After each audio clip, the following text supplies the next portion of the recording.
እንኳዕ ንኽልተሽሕን ዓሰር ሸሞንተን ዓመተ ምህረት በዓለ አሸንዳ ብሰላም አብጽሐኩም አብጽሐና። ሰላም ሰላም ኣብ ስዑድ ዓረብ ሪያድን ከባቢኣን ትርከቡ ተጋሩን ፈተውቲ ተጋሩን እቲ ውቅብ ባህልና በዓለ አሸንዳ ኣብ ሪያድ ብድምቀት ንምኽባር ሙሉእ ምድላውና ወዲና ኣርሕቡ ንብለኩም ኣለና።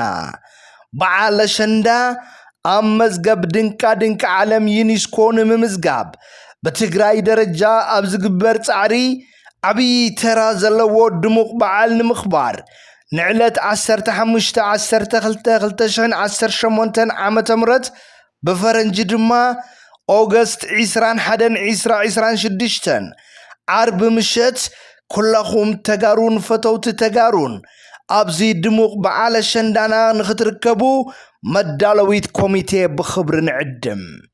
ኣብ ዝሓለፈ ዓመት በዓል አሸንዳ ዝተረኸበ ኣታዊ ንጉድኣት ኩናት ትግራይ 12 ሞተር ሳይክል 3 እግረን ከም ዘረከብና ይፍለጥ።